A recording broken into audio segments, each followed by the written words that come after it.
हूँ अमित और आप देख रहे हैं सच न्यूज छागो। आइए हम आपको परिचय करवाते हैं जो लगातार इन्होंने महिलाओं की आवाज़ को उच्च अधिकारियों तक पहुंचाया है और इनका परिचय स्वयं इन्हीं से हम कराते हैं। तो दर्शक आपका परिचय जानना चाहते हैं मैम। मैं बनारस में रहती हूँ। मैं एक सामाजिक कार्यकर्ता हूँ। मेरा नाम सोनी चक्रवाल है। आपने लोगों को, महिलाओं की आवाज़ को उच्च अधिकारियों तक लगातार पहुंचाने का कार्य किया है और उन्हें न्याय भी दिलाया है। तो सबसे पहले तो हम जान लेते हैं महिला सशक्ति, आप एक महिला हैं, महिलाओं के बारे में हम चर्चा कर लेते हैं। महिला सशक्ति जो आया हुआ है उसमें क्या क्या सुविधाएं हैं? जो महिला सशक्ति है असफल हो रहा है कि सफल हो रहा है? महिला सशक्तिकरण अगर हम कहें सही मायने में तो सिर्फ एक लोगो है और सिर्फ लोगो बनकर रह गया है। ज़मीनी तौर पे देखा जाए, धरातल पे देखा जाए तो उसमें कोई कार्य नहीं है। अगर कोई महिला थाने जाती है तो उसके साथ बदतमीजी की जाती है, उसको धमकाया जाता है और इस तरह की बातें की जाती हैं। अभी मैं आपको हाल ही की एक घटना बता रही हूँ। एक हमारे साथ हमारी महिला है, किरण शर्मा नाम है, वो सारनाथ की रहने वाली है, वो पीड़ित व्यक्ति है। उनका मुकदमा चल रहा है कचहरी में, मतलब कचहरी में चल रहा है, कोर्ट में। तो वो पति पत्नी का मामला है। मामला चाहे जो भी हो, तो उनके जो पति हैं उन्होंने कुछ बीजेपी के नेताओं को लेकर उनके सारनाथ थाने पहुँचे और उनके साथ दबंगई करने का, जैसे गुंडागर्दी करने के वजह के उस उद्देश्य से उनको थाने पे बुलवाया और उन्हें ढकाया, तुम अपने केस चल रहा है वापस ले लो, नहीं तो तुम्हें महिला को हम जान मारेंगे और 50,000 रुपये रखो जाओ। तो उस महिला ने मुझे फ़ोन किया और रोने लगी, बोली कि मैम हमारे साथ इस तरह का हो रहा है। मेरे पास सारे प्रूफ भी हैं जी, और वहाँ थाने पर भी इसके सारे प्रूफ है, सारी वीडियो क्लिप भी रखी हुई है। और कोई बीजेपी की नेता थी सुधा रानी, और उनके साथ 2-4 और लोग, तो उन्होंने नाम नहीं बताया उस लड़की को। और उस लड़की के साथ वहाँ काफ़ी अभद्रता की गई, उसको थप्पड़ तक मारने के लिए उधर के पक्ष लोग उड़ गए। वो बेचारी रोती रही, कहती रही कि जब मेरा मामला कोर्ट में चल रहा है तो यहाँ आपको बुलाने का कोई अधिकार नहीं है, और उस पर उसको 5:30 बजे के बाद बुलाया गया था। जबकि ऐसा आदेश है कि महिला को दिन में बुलाया जाए थाने पर, आपको शाम को नहीं बुलाने का उसका राइट है। उस बेचारी ने मुझे फ़ोन करके बताया, सारी चीज़ें बताई, तो मैंने तुरंत उसको कहा कि आप एक कमिश्नर साहब को आप एक लेटर दो। तो उसने कहा ठीक मैम, मैं एक लेटर देती हूँ। तो लेटर जब वो देने गई तो साहब ने कहा कि मैं इसकी जांच करूँगा, फिर आपको बताऊँगा। तो यही दयनीय स्थिति है जो मैं आपको बता रही हूँ। तो ये सभी महिलाओं के साथ लगभग सेम स्थिति है। कहीं ना कहीं ऐसा है, महिला सशक्तिकरण जो लागू हुआ है, कहीं ना कहीं ऐसा है कि कोई भी महिला आती है तो सबसे पहले महिला हेल्प डेस्क में उसको ले जाया जाए, उसको अच्छे से बैठाया जाए, उसके मामले को सुना जाए। लेकिन कहीं ना कहीं यदि आप लोग सामाजिक तौर पे अगर आप लोग थाने जाती हैं तो पुलिस का बिहेव कैसा है? आप लोग के साथ पुलिस बिहेव कैसा करती है? पहले तो हम लोगों को काफ़ी इंतज़ार करना पड़ता है जी, और ऐसे सवाल पूछे जाते हैं जैसे लगता है उल्टा हम ही लोग मुलजिम हैं। तो कुछ हमारी जो बहनें हैं, कुछ हमारी जो समाज की जो महिलाएं हैं, वो तो पहली बात इस डर से थाने नहीं जाती हैं कि उल्टा हमारे साथ ही मुजरिम की तरह व्यवहार होता है। प्लस दूसरी बात, उनसे कुछ ऐसे सवाल किए जाते हैं जिसका जवाब वो देने में असमर्थ होती हैं, या सामाजिक बाधाओं के कारण, सामाजिक उस कारण वो देना नहीं चाहती हैं। तो इस उद्देश्य से वो इस तरह के काम किए जाते हैं कि हम खुल के अपनी बातों को रख नहीं पाते हैं। वहाँ पे हमारी जैसे एक होता है ना कि मैं चोर नहीं हूँ, तो ऐसा वहाँ पे महसूस नहीं होता। जब हम थाने जाते हैं तो ऐसा लगता है कि मैं ही चोर हूँ, मैं ही मुलजिम हूँ। तो इस तरह का हमारे सामने सारी चीज़ें आती हैं। कहीं ना कहीं आपने देखा होगा सच्ची, उनकी जो पत्नी है उन्होंने ही खुद कह दिया कि हमारे पति ऐसा कर सकते हैं। तो आप ये अंदाज़ा लगाइए कि हम नहीं कह रहे, आप नहीं कह रहे, जनता नहीं कह रही है, जब उनके घर की जो बीवी है, जो कि आधा अंग मानी जाती है, और विश्वास, पति पत्नी का रिश्ता प्रेम का और विश्वास का होता है, तो जब उनकी पत्नी ने ऐसा कह दिया, संभावना जता दी कि ये ऐसा कर सकते हैं, तो हमें नहीं लगता कि शंका की कोई बात हो सकती है इसमें। हो सकता है उन्होंने ऐसा किया हो, तो इसकी निष्पक्ष जांच कराई जाए, टीम बैठाई जाए और जांच कराकर उनको सजा दी जाए। कहीं ना कहीं देखा जाए तो लगातार कहीं कुलदीप सेंगर भी थे तो भी भाजपाई थे जी, चिन्मयानंद जी थे तो भी भाजपाई थे, ब्रजभूषण शरण सिंह भी भाजपाई हैं। लगातार जो भाजपाई हैं महिलाओं पे उत्पीड़न करते जा रहे हैं। तो पहले भी कभी ऐसा हुआ होगा, दूसरे पार्टी के लोग भी रहे होंगे, लेकिन उसके बारे में पूरी जानकारी नहीं है। नया अपडेट्स मैं बता रहा हूँ कि लगातार भाजपाई पार्टी के ही लोग क्यों इसमें इस तरह के मामलों में शामिल हो रहे हैं। इसको लेकर आप क्या कहेंगी? देखिए दोनों तरफ से हम इसको दोनों परिदृश्य इसको देख सकते हैं कि हो सकता है कि कुछ लोग ऐसे पार्टी में ऐसे लोगों को निर्वाचित कर दिया गया हो, पदों पर बैठा दिया गया हो, जो समाज की सेवा करने की बजाय औरत को अपमान की विषय वस्तु समझते हो, भोग की वस्तु समझते हो, उनके लिए औरत पैर की जूती होती हो, उनकी ऐसी मानसिकता हो सकती है। तो ऐसे लोग पद पर जैसे उनको पद मिल गया है तो उसका जो कहते हैं ना कि दुरुपयोग करना, तो किसी भी चीज़ का सदुपयोग दुरुपयोग हमारे हाथ में ही है। तो वो चाहते तो उस पद का सदुपयोग भी कर सकते हैं और दुरुपयोग तो वो कर ही रहे हैं। तो ऐसे मामलों में या तो वो पार्टी को बदनाम करना चाहते हैं या हो सकता है कि वाकई में वो उस पद पे रहकर ऐसे कार्य कर रहे हो। तो चूँकि इस बात का ये भी हो सकता है कि उनके दिल में इस बात का, शासन का, कानून का या सरकार का कोई डर ना हो, इसलिए वो ऐसा कर रहे हों। कहीं ना कहीं सरकार के पास इतनी सुविधा है, सरकार के पास सारे तंत्र हैं, क्यों नहीं नार्को टेस्ट करवा रही है? इस पे हमारा बहुत बड़ा सवाल है। अगर सारी चीज़ें संभव हो सकती हैं तो नार्को टेस्ट कराना चाहिए। आप ब्रजभूषण का भी कराइए, जो हमारी महिला पहलवान है उनका भी कराइए, तो सच अपने आप निकल आएगा। हमें कहीं भटकने की, जाने की ज़रूरत नहीं है। और इतना जो ये प्रोपोगंडा फैला हुआ है, जो इतना रायता फैला हुआ है इन चीज़ों को लेकर, वो इतना रायता नहीं फैलता। सीधे सीधे साफ एक लाइन की बात आप करिए। अगर आपको नहीं समझ में आता है, कमेटी बैठाइए और उनका नार्कोटिक टेस्ट कराइए, दोनों बातें सामने आ जाएंगी और जो मुजरिम है उसको सजा दी मिलेगी। बहुत अच्छी बात कही आपने, नार्को टेस्ट दोनों का होना चाहिए, क्योंकि इसमें दोषी जो है उसी को फंसना चाहिए और जो निर्दोष है उसको बचना चाहिए। तो दोनों का नार्को टेस्ट होगा तो दूध का दूध और पानी का पानी हो जाएगा। मैडम, आपसे हमारा एक और प्रश्न होगा। आए दिन जो 112 की शिकायत मिल रही है, बहुत सी महिलाओं की यह भी शिकायतें मिली है कि 112 पे 10 बार फ़ोन मिलाती रही, यह नंबर गलत है, यह नंबर गलत है। इसको लेकर आप क्या कहेंगे? बहुत बार फ़ोन मिलाने के बाद तो एक बार फ़ोन मिलता है और वो भी लग जाता है तो फिर डिस्कनेक्ट हो जाता है। इसको लेकर आप क्या कहेंगे? 112 नंबर अभी मैंने 2-4 दिन पहले भी मैंने भी ट्राई किया था।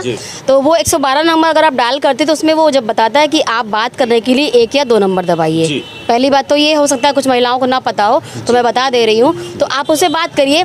दूसरी बात, आपने जो कहा कि 112 नंबर का कोई कार्य नहीं है, तो ये मुझे वाकई में लगता है कि 112 नंबर का कोई कार्य नहीं है, क्योंकि मैंने अभी 4-5 दिन पहले ही इसको ट्राई किया है। जब मैंने अपने मोबाइल से 112 पे कॉल किया तो 1-2 दबाने के बाद मैंने बात की सीधे। तो जब बात हुई तो उन्होंने कहा कि आपके वहाँ से वो जा रहे हैं, पुलिस आई भी, गाड़ी लेकर 112 की गाड़ी आई भी।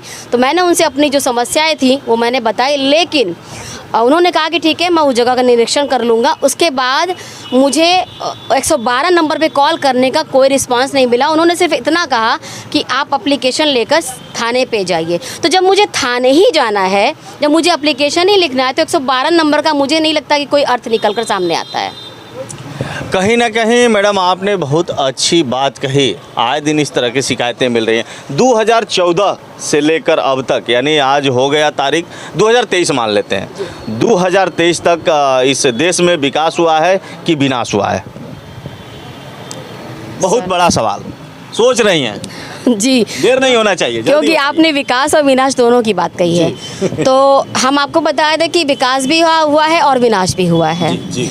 कहीं ना कहीं हम विकास को भी नज़रिए से देखें तो विकास हुआ है, लेकिन हमारे देश की जो अपार धन संपदा है, हमारी बेटियों की जो इज़्ज़त है, जो मान सम्मान है, उसकी क्षति हुई है। महिला सशक्तिकरण के नाम पर हमारे महिला समाज को अपमानित किया गया है। लगातार रेप, अत्याचार, घरेलू हिंसा जैसे मामलों में लगातार महिलाओं को अपमानित किया गया है। तो कहीं ना कहीं, क्योंकि हमारे देश के प्रधानमंत्री और हमारे योगी जी मानते हैं कि महिला को देवी का रूप मानते हैं, खुद सनातन धर्म में भी महिला को देवी का रूप माना गया है, लेकिन सिर्फ ये देवी के रूप में माना जाता है। अगर ये सचरितार्थ हो जाता कि महिला वाकई में देवी का रूप है, तो कोई भी ऐसा व्यक्ति, भाजपा का हो, सपा का हो, कांग्रेस का हो, कोई भी ऐसा व्यक्ति नहीं होता जो किसी महिला को रेप करने की, उसको मारने की, उसको 36 टुकड़ों में बांटने की ऐसी जुर्रत वो नहीं कर पाता। कहीं ना कहीं लोग कह रहे हैं कि भाजपा सरकार में विकास हुआ है, राम मंदिर बना है, जम्मू कश्मीर में जो 370 धारा थी वो हटा है। इसको लेकर आप क्या कहेंगे? देखिए, राम मंदिर बना है वो हमारी श्रद्धा का विषय है, बहुत ही अच्छा हुआ है। और दूसरी बात कि राम मंदिर बना है तो राम मंदिर का केस तो बहुत पहले से चला आ रहा है। जब हम लोग कॉलेज थे, स्टूडेंट थे, तब भी ये चलता रहा था। हम लोग इसका टेलीविज़न पर जब टीवी पे इसका आता था, जब सुनवाई होती थी तो हम लोग देखते थे। तो ये मुद्दा नहीं कि किसने बनवाया, ये तो फोकस हो गया 2014 के बाद कि ये तो काम सरकार का है, ये सुप्रीम कोर्ट हाई कोर्ट का काम है, ये सरकार का काम नहीं है। एक बात आप ये जान लीजिए, क्योंकि ये मुद्दा पहले से चला आ रहा है। क्योंकि सरकार में आने के बाद से आप इसको खुशकिस्मती कह लीजिए सरकार की, हमारे प्रधानमंत्री जी की, कि उनके आने के बाद अचानक ही राम मंदिर हमारा बन गया है। तो ये खुशकिस्मती हमारे लिए भी सौभाग्य की बात है।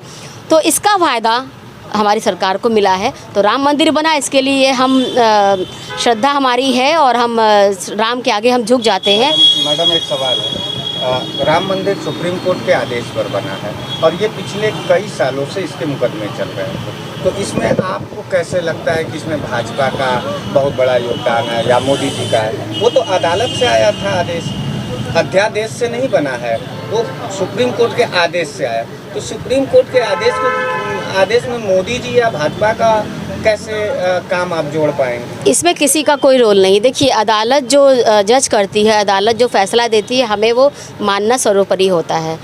किसी भी मतलब साधारण मामले में भी और किसी भी जो देश के ऐसे मामले हैं जो संवेदनशील मामले हैं, उस मामले में भी। जो लोग कहते हैं कि भाजपा ने राम मंदिर बनवाया है, तो वो गलत कहते हैं या सही कहते हैं? गलत सही की बात मैं तो नहीं जानती, लेकिन कहीं कुछ हद तक ये भ्रम सा भी है। भ्रम है। सुप्रीम कोर्ट के आदेश पर राम मंदिर बना है, यही है।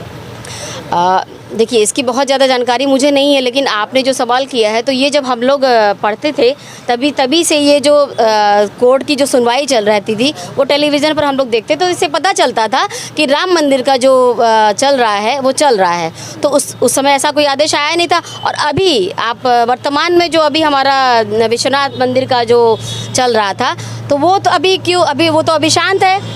अभी हमने सुना था कि हमारे कोर्ट कचहरी में भी चल रहा है, वाराणसी के कचहरी में। मैडम आपने एक केसेस अभी देखी होगी, पत्रकार भी बदनाम हो गए अतीक अहमद के मामले में, वकील भी बदनाम हो गए लखनऊ में, इसको लेकर आप क्या कहेंगे? देखिए, पत्रकार भी बदनाम हुए, वकील भी बदनाम हुए, प्रशासन भी तो बदनाम हुई। अब बारी किसकी है? अब बताइए, बारी किसकी है? दर्शक देखना चाहते हैं, कई दिन से लोगों के मन में चल रहा है। पत्रकार भी बदनाम हुआ और जैसे वकील भी बदनाम हुआ, प्रशासन भी तो बदनाम हुआ जी। क्यों? सुरक्षा प्रशासन का काम है। तो कहीं ना कहीं ढीली व्यवस्था रही होगी, कहीं ना कहीं आप प्रशासन ढीला रहा होगा। अगर प्रशासन टाइट होता तो हम ऐसा नहीं कर पाते, जो अपराधी है वो ऐसा नहीं कर पाते, अपने इस जो उनकी मंशा थी वो अंजाम नहीं दे पाते। देखिए मैडम, आपसे एक सवाल है। जनता में ये कमेंट उठ रहा है, कोई कह रहा है कि अतीक अहमद का जो इनकाउंटर हुआ सही हुआ, कोई कह रहा है कि गलत हुआ। आपका क्या मानना है? मैं सही गलत का क्या ब्यौरा दूं, और मैंने बहुत ज़्यादा कानून नहीं पढ़ा हुआ है, लेकिन ये है कि जो अपराधी है उसको सज़ा मिलनी चाहिए। तो ये सज़ा हम नहीं निर्धारित करते हैं, क्योंकि हम साधारण जनता है। हाँ, हम अपने जो संविधान का अधिकार है, हम उसे बता सकते हैं कि ये दोषी है, आप इनको सज़ा दीजिए। सज़ा देना अदालत का काम है। मैडम जनता में भी सवाल उठ रहा है कि तुम दूसरे की गोद सुनी करोगे तो तुम्हारा भी गोद सुनी होगा, इसको लेकर आप क्या कहेंगी? जब किसी की गोद होगी तब तो सुनी होगी। किसी का सुहाग उजाड़ दिया, जब किसी का मतलब कि सुहाग उजाड़ दिया, ये आपने कहा, तो ये तो देखिए मानसिकता है, हम कुछ भी कह सकते हैं। अगर वो अपराधी है तो उसको सज़ा देनी चाहिए थी, और वो सज़ा काटता अपनी। एक सवाल, जो इनकाउंटर हुआ इलाहाबाद में, वो सही हुआ कि गलत हुआ? हॉस्पिटल में ही, वहाँ फोर्स भी लगी हुई थी। अगर प्रशासन थी वहाँ पे तब तो गलत है।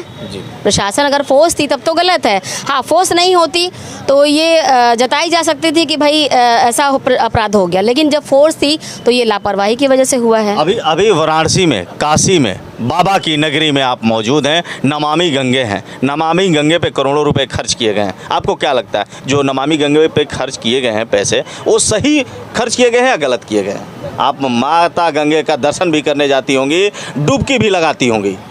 जी, आपने हंस के बोलिए। माता गंगे का नाम लिया है जी तो जय गंगा मैया।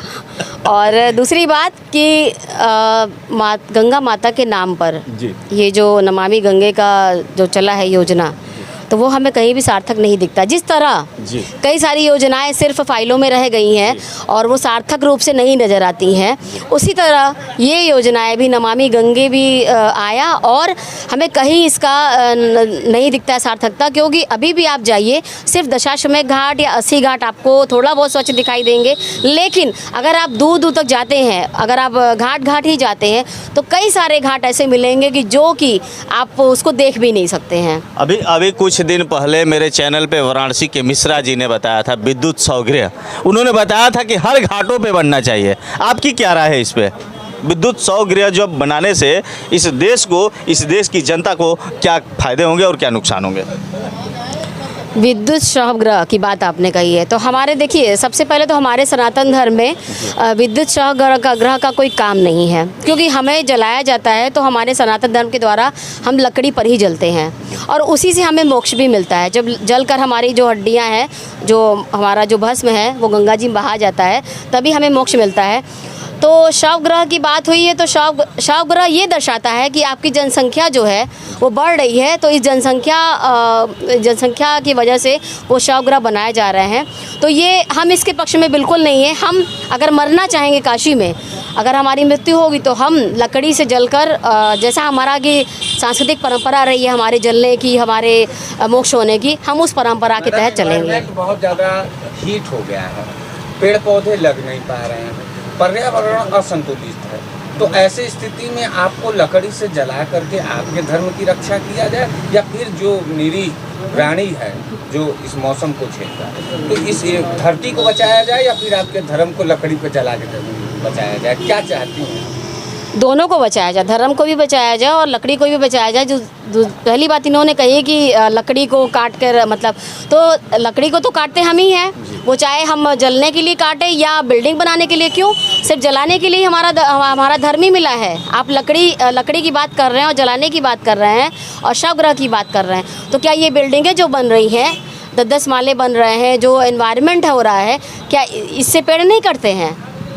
इससे भी तो पेड़ कटते हैं।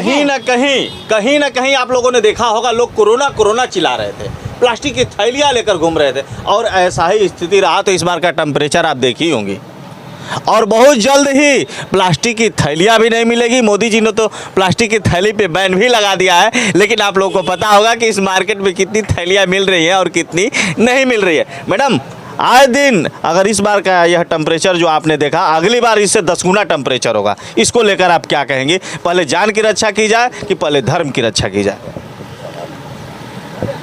जब हम बचेंगे तभी तो धर्म बचेगा। बिल्कुल, बहुत अच्छा लगा। तो भाई मंदिर किस लिए है? जब हम जाएंगे, भगवान को श्रद्धा से पूजेंगे, तभी तो भगवान रहेंगे, वरना एक पत्थर की मूर्ति बन के रह जाएगी। वो पत्थर की मूर्ति है, उसे पूजते भी हम हैं, श्रद्धा भी हम ही देते हैं। तो हम मान के चल रहे हैं कि ये राम है तो ये राम है, तो जब हम ही नहीं रहेंगे तो उनको पूजेगा कौन?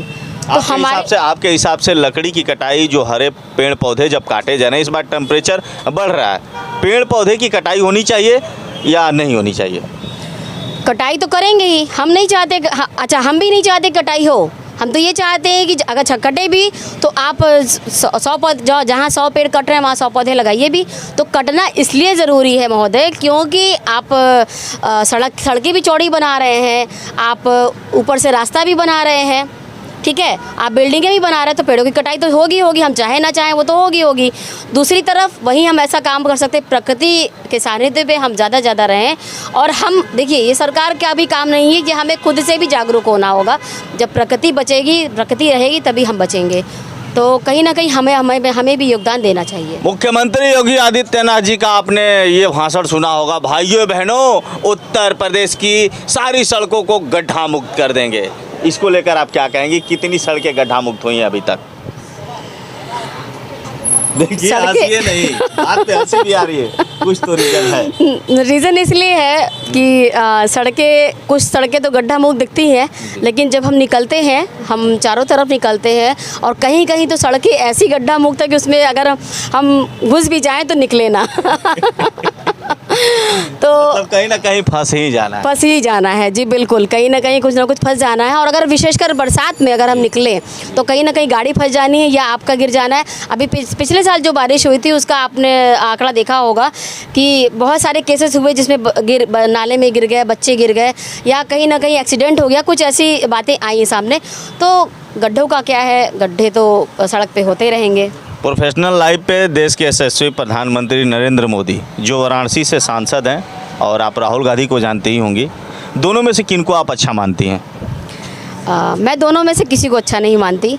लिहाजा इस बाबत कि माननीय नरेंद्र मोदी जी हमारे देश के प्रधानमंत्री हैं और मैं उस संविधान के नतमस्तक हूँ। मैं उस संविधान का सम्मान करती हूँ क्योंकि हमारा देश सबसे पहले है हमारे लिए।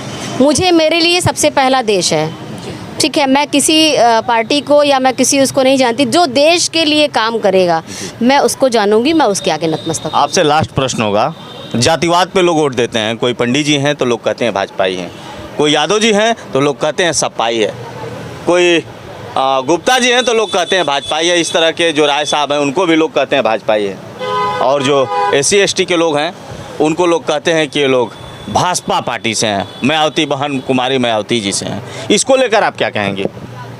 इसको लेकर हम देश की जनता से यही कहना चाहेंगे कि आप जातिवाद में नहीं फंसिए।